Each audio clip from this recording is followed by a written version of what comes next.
శ్రీమాత్రే నమః. ప్రేక్షకులకి ఆ లలితాంబిక అమ్మవారి యొక్క అనుగ్రహం పరిపూర్ణంగా కలగాలని మనస్ఫూర్తి కోరుకుంటూ మనం డిసెంబర్ మాసంలో అసలు గ్రహస్థితి ఏ విధంగా ఉంది అని చెప్పి చూసుకున్నట్లయితే ఈ మాసంలో 3 గ్రహాలు వక్రించి ఉంటాయి. అందులో ప్రధానంగా గురువు వృషభ రాశిలో వక్రించి ఉంటున్నాడు, కుజుడు కర్కాటక రాశిలో వక్రించి ఉంటున్నాడు. అదేవిధంగా శని కనుక చూసుకున్నట్లయితే వక్ర త్యాగం అయిపోయింది ఆల్రెడీ శనిది.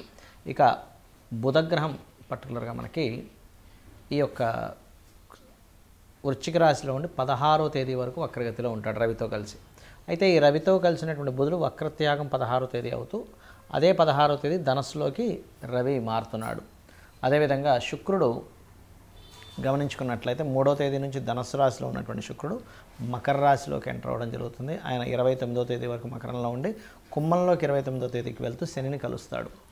అదేవిధంగా మీనంలో రాహువు, కన్యారాశిలో కేతు ఈ యొక్క సంచారం జరుగుతుంది. ఇక ఈ యొక్క గ్రహస్థితిని అనుసరించి ద్వాదశ లగ్నాల వారికి మరియు ద్వాదశ రాశుల వారికి లగ్నం తెలిసిన వారు లగ్నం నుంచి చూసుకోవచ్చు, లేదా లగ్నం తెలియని వారు రాశి నుంచి చూసుకోవచ్చు. ధనుర్లగ్నము ధనస్సు రాశి. ధనస్సు వారికి కనుక చూసుకున్నట్లయితే మీ యొక్క లగ్నాధిపతి గురువు వక్రించున్నందుకు ఇక్కడ శత్రుత్వాలు తగ్గడము, అదేవిధంగా సంతానం కోసం చేసే ప్రయత్నము ఫలించడము, కొత్త ఫ్రెండ్స్ ఎవరైనా మీకు పరిచయం అవ్వడం అనేటువంటిది జరుగుతుంది. మీకు 2వ స్థానంలో శుక్రుడు వచ్చి కూర్చున్నాడు, అంటే 6వ అధిపతి దశమాధిపతి 2లో ఎప్పుడైతే ఉంటాడో కాస్త ఇది మీకు ధన అభివృద్ధినిస్తుంది. అదేవిధంగా వక్రగతి పోయి శని 3లో కూడా ఉన్నందుకు అక్కడ మీరు ధైర్యంగా తీసుకునేటువంటి స్టెప్ ఏదైతే ఉంటుందో అది ఖచ్చితంగా మంచి ఫలితాన్ని ఇవ్వనుంది. కాకపోతే మీరు అగ్రిమెంట్స్ కానీ కాంట్రాక్ట్స్ కానీ చేసేటప్పుడు ప్రత్యేకంగా 7, 8 తేదీలు కాస్త జాగ్రత్తగా ఉండండి.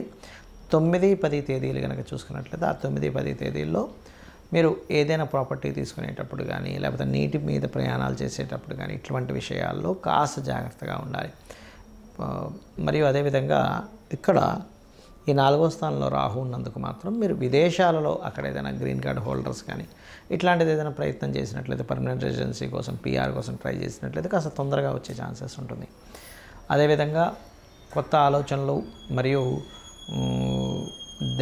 ఒక్కొక్కసారి కొంతమందికి ధనులగ్నం వారికి ఇప్పుడు ఉండేటువంటి ప్లానటరీ కండిషన్స్ పరంగా డిసెంబర్ మాసంలో స్వప్నంలోకి కొంతమందికి దైవ దర్శనం కూడా జరుగుతుంది ఈ యొక్క కాంబినేషన్ ఉన్నప్పుడు. కాకపోతే ఇక్కడ వివాహం కోసం ప్రయత్నం చేసేటువంటి వారికి మాత్రం మీకు 16వ తేదీ తర్వాత నుంచి అనుకూలమైనటువంటి వాతావరణం చూపిస్తుంది. అదేవిధంగా కాస్త వాహనాల మీద వెళ్ళేటప్పుడు ముఖ్యంగా మీరు మీ యొక్క పార్ట్నర్తో వెళ్ళేటప్పుడు కాస్త జాగ్రత్తగా ఉండాలి. మరియు లైఫ్ పార్ట్నర్ కాకుండా బిజినెస్ పార్ట్నర్స్ విషయంలో 8వ స్థానంలో ఉన్నటువంటి కుజుడు వక్రించినందుకు బిజినెస్ పార్ట్నర్తో అనవసరమైనటువంటి ఘర్షణ వాతావరణం చూపిస్తుంది. మరియు దశమంలో కేతు ఉన్నందుకు ఉన్న ఉద్యోగంలో సాటిస్ఫై లేకుండా మారాలని ఆలోచన చేస్తూ ఉంటారు. కానీ నేను చెప్పేది ఒకటే, మే వరకు ఎట్టి పరిస్థితుల్లో మీరు ఉద్యోగం మారే ప్రయత్నం చేయకండి. ఇంకా గ్రహస్థితి రీత్యా వాళ్ళు తీసేశారు లేకపోతే మీకే ఇంకా ఉండలేకపోయారు అనుకుంటే మాత్రం ఉండలేకపోతున్నాను అనుకున్నా ఉండలేకపోయారు అనుకున్నా కాస్త మీరు గణపతి ఆరాధన చేసుకున్నట్లయితే ఆ యొక్క స్ట్రెస్ ఆ యొక్క ఆలోచన విధానం నుంచి బయటికి రావడం జరుగుతూ ఉంటుంది. అలాగే ఎప్పుడైతే మీకు 16వ తేదీ నుంచి రవి రాశిలోకి వస్తున్నాడో 16వ తేదీ నుంచి కొంత తండ్రి సమానులతో ఏదైనా సపోర్ట్ లభించడం కావచ్చు, లేనట్లయితే అక్కడ పర్టికులర్గా మీకు లాంగ్ జర్నీస్ ఉండడము మరియు హయ్యర్ ఎడ్యుకేషన్ కోసం చేసే ప్రయత్నాలు ఫలించడం ప్రత్యేకంగా 16వ తేదీ నుంచి యోగిస్తుంది.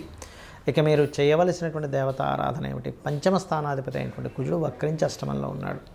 కాబట్టి ఇక్కడ ఏమవుతుందంటే ఇలా ఉన్నప్పుడు కొంచెం మొండి పట్టుదల ఉన్నప్పటికీ కూడా ఏదో తెలియని మీ పార్ట్నర్స్కి కావచ్చు, మీ జీవిత భాగస్వామి కావచ్చు, ఏదో అవుతుందేమో అనేటువంటి భావన కలుగుతూ ఉంటుంది. కాబట్టి మీరు చేయవలసింది ఏమిటంటే ప్రత్యేకంగా మీరు దత్తాత్రేయుడి యొక్క ఉపాసన అంటే ఓం జయ గురుదత్త శ్రీ గురుదత్త అనే నామస్మరణ చేస్తూ ఉండండి. మరియు అదేవిధంగా మీరు ఈ దశమ స్థానంలో కేతు ఉన్నందుకు ఉద్యోగ సంబంధించిన విషయంలో ఏదైనా చిన్న డిస్టర్బెన్సెస్ కావచ్చు ఇట్లాంటివి వచ్చినప్పుడు మాత్రం గణపతిని ధ్యానించండి. అంటే ఇంట్లో కూర్చొని వర్క్ ఫ్రమ్ హోమ్ చేస్తున్నారు, టేబుల్ ముందు కూర్చున్నప్పుడు ఒకసారి గణపతిని ధ్యానించండి. ఒకవేళ జాబ్కి వెళ్ళారు అక్కడ టేబుల్ ముందు కూర్చున్నప్పుడు ఒక చిన్న బొమ్మ లాంటిది పెట్టుకొని గణపతిని ధ్యానిస్తూ ఉన్నట్లయితే మీకు ఉద్యోగ సంబంధించిన అవకాశాలు పెరగడము, ఉద్యోగంలో ఇబ్బంది రావడం ఇట్లాంటివి ఏవి జరగకుండా క్లియర్ అవ్వడం జరుగుతుంది.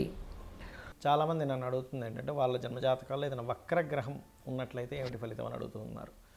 ఇది నాడీ ఆస్ట్రాలజీలో మనకు చూడండి చాలామంది జాతకాల్లో ఈ పలానా గ్రహం వక్రించిందండి, ఈ పలానా గ్రహం అంటే శని కావచ్చు, గురువు కావచ్చు, వీళ్ళు వక్రించారని చెప్తుంటారు. అయితే ఇక్కడ ఏంటంటే ఫస్ట్ ఆఫ్ ఆల్ మనం అర్థం చేసుకోవాల్సింది రాహువు కేతువు ఈ రెండు ఎప్పుడు వక్రగతిలోనే ఉంటాయి, అంటే వెనక్కి తిరుగుతూ ఉంటాయి. బికాజ్ ఆఫ్ అది కాలం అయిపోతుంది. రాహు అంటే కాలము అయిపోయినటువంటిది కాబట్టి కాలానికి కారకుడైనటువంటి రాహు వెనక్కి వెళ్ళిపోతుంది కాలము అనేటువంటి సంకేతంతో. అయితే మిగతా గ్రహాలు ఏవి అంటే రవిచంద్రులు అయితే అసలు వక్రించరు ఎప్పుడు కూడా, ఎందుకంటే సమయం వెనక్కి రాదు కాబట్టి ఈ రవిచంద్రుల ద్వారానే మనం సమయాన్ని తెలుసుకుంటూ ఉంటాం. ఇవాళ ఈ తిథి, ఈ నక్షత్రము, ఇంత సమయం గడిచింది. రవి నడినెత్తున వస్తే మనకి మధ్యాహ్నం అయిందని, సాయంత్రం అయితే అటు వెస్ట్ వైపు సూర్యుడు కనిపిస్తే సాయంత్రం అవుతుందని మనం తెలుసుకుంటూ ఉంటాం. తిథులను బట్టి చంద్రుడు ఉండేటువంటి ఇది కాబట్టి అది ఎప్పుడు వక్రించమంటే కాలం వెనక్కి తిరిగి రాదు కాబట్టి అవి వక్రించవు ఎప్పుడు కూడా. అయితే మిగతా గ్రహాలు ఏవైతే ఉన్నాయో వక్రించిన గ్రహంతో సమయంలో పుట్టారు వ్యక్తి అంటే దానికి చాలా పెద్ద విషయం ఉంటుంది. ఎలా అంటే ఒక ఉదాహరణకి శని వక్రించాడు అనుకోండి, ఏ గ్రహమైనా ఒకటే గుర్తుపెట్టుకోండి, మీ జన్మజాతకంలో వక్రించినప్పుడు ఉన్న స్థలం కంటే కూడా వెనకాతలు ఉండేటువంటి రాశితో సంబంధాలు పెట్టుకుంటాయి అవి. అంటే ఒక్కొక్కసారి ఆ వక్రించడం వల్ల మంచి జరుగుతుంది, ఒక్కొక్కసారి ఇబ్బంది ఉంటుంది. ఎలా అంటే ఉదాహరణకి మేషరాశిలో శని, మేషరాశి కాకుండా మేషరాశి తర్వాత అయినటువంటి రాశిలో శని భగవానుడు వక్రించాడు, అంటే వృషభంలో శని వక్రించాడు. వక్రించడం వల్ల అనవసరంగా నీచ ఫలితాలు పొందుతాడు. అదే మేషరాశిలో శని వక్రించాడు అనుకోండి, అప్పుడు నీచత్వం కోల్పోతాడు. అదేవిధంగా ఉచ్చస్థానానికి కూడా అదే వర్తిస్తుంది. ఉదాహరణకి తులారాశిలో శని వక్రించాడు అనుకోండి, అప్పుడు ఉచ్చస్థానం యొక్క ఫలితాలు కోల్పోతున్నాడు. కానీ వృశ్చికంలో వక్రిస్తే ఆయన ఉచ్చస్థానంలోకి వెళ్తున్నాడు. ఏదైనా ఒక గ్రహం కనుక వక్రించినప్పుడు తను ఏ రాశిలో ఉండి వక్రించాడో అది అదృష్టానికి దారితీస్తుందా, ఇబ్బందికి దారితీస్తుందా అనేటువంటి చూడాలి. ముఖ్యంగా ఏదైనా ఒక గ్రహం వక్రించిందంటే పాస్ట్ లైఫ్లో మిగిలిపోయినటువంటి విషయాలు ఈ లైఫ్లో పర్టికులర్గా ఆ జన్మనెత్తి ఆ వ్యక్తి ఆ కర్మను తీర్చుకోవడానికి వచ్చాడని అర్థం చేసుకోవాలి. ఎలా అంటే శని దగ్గర నుంచి తీసుకుంటే శని ఎవరికైనా వక్రించాడు అనుకుంటే రెండు ప్రొఫెషన్స్ చేస్తారు చాలామంది, 2 ప్రొఫెషన్స్, అందులో డ్యూయల్ సైన్లో ఉంటే ఇంకా గ్యారంటీగా అవుతుంది. అదే జీవుడు వక్రించాడు, గురువుకి సంబంధించిన కొంత సేవ, గురువులకు సంబంధించినటువంటిది కొంత మిగిలిపోయింది ఆయనకి, జ్ఞానాన్ని పంచే విషయంలో కానీ గురువులకు సేవకు సంబంధించిన విషయంలో కానీ మిగిలిపోయింది. అంటే పాస్ట్ లైఫ్లో చేయాల్సిన గురుసేవ చేసుకోలేకపోయాడు. శని వక్రించాడు అనుకోండి, పాస్ట్ లైఫ్లో చేయాల్సిన వర్క్ ఇప్పుడు చూడండి, ఇవాళ రేపు మనం చూస్తూ ఉంటాం. ఎవరైనా సరే జాబ్ సంబంధించిన విషయంలో జాబ్కి వెళ్తారు కానీ అక్కడ సరిగ్గా పనిచేయరు, నెల జీతం మాత్రం తీసుకుంటుంటారు. అది పెండింగ్ ఉండిపోయాడు ఆ వ్యక్తి పాస్ట్ లైఫ్లో. అందుకని ఈ జన్మలో ఎక్కడైతే జాబ్ జాయిన్ అవుతాడో అక్కడ రెండు పనులు చేయాల్సి రావడం ఇట్లాంటివన్నీ వస్తూ ఉంటాయి. But it's depend on a రాశిలో ఏముందనేటువంటిది. అయితే ఈ వక్రగతి ఉన్నప్పుడు మనం అమ్మో ఏమవుతుందని భయపడాల్సింది లేదు. అక్కడ అసలు అది ఏ యోగాన్ని ఇస్తుంది, ఒక్కోసారి అద్భుతమైన యోగాన్ని ఇస్తుంది, ఒక్కోసారి ఇబ్బందిని ఇస్తుంది. బట్ అది చూసుకోవాలి. అదేవిధంగా శుక్రుడు వక్రించాడు, ఎక్కడుండి వక్రించాడు, సప్తమంలో ఉండి వక్రిస్తే ఏమవుతుందంటే జీవిత భాగస్వామి, వివాహ సంబంధాలు ఇదిగో దగ్గర దాకా వచ్చి వెనక్కి వెళ్తూ ఉంటాయి. అది కంఫర్ట్స్ కావచ్చు, వాహనాలు కావచ్చు, వివాహ సంబంధించిన విషయాలు కావచ్చు, ధన సంబంధించిన విషయాలు కావచ్చు. 3లో ఉండి వక్రించాడు అనుకుంటే 2లోకి వస్తున్నాడు అంటే ఏమిటి, మీడియేటింగ్ ద్వారా డబ్బులు వస్తాయి. అది ఏ భావనలో ఉండి వక్రించాడో చూసుకోవాలి. ఒకవేళ బుధుడు వక్రగతిలో మనిషి జన్మించాడు అనుకోండి, మీరు ప్యూర్లీ మీ యొక్క నాలెడ్జ్ని షేర్ చేయడం కోసం పుట్టారు, గుర్తుపెట్టుకోండి. అలా షేర్ చేస్తేనే ఈ జన్మ మీకు కంప్లీట్ అవుతుంది. అలా ఒక్కొక్క గ్రహము వక్రించినప్పుడు ఒక్కొక్క ఇది ఉంటుంది. కుజుడు వక్రించాడు, కుజుడు అంటే దేనికి కారకుడు, భూములకు కారకుడు. అది వక్రించినప్పుడు ఒక మంచి ప్లానెట్తో వెళ్ళి కనెక్ట్ అయితే భూముల ద్వారా లాభాలు ఉంటాయి. వక్రించినప్పుడు ఆ 159 యాక్సెస్లో ఇంకొక పాపగ్రహంతో కనెక్ట్ అయితే రావాల్సిన భూమి కాస్త పోయి ఇబ్బంది పడతాడని అర్థం.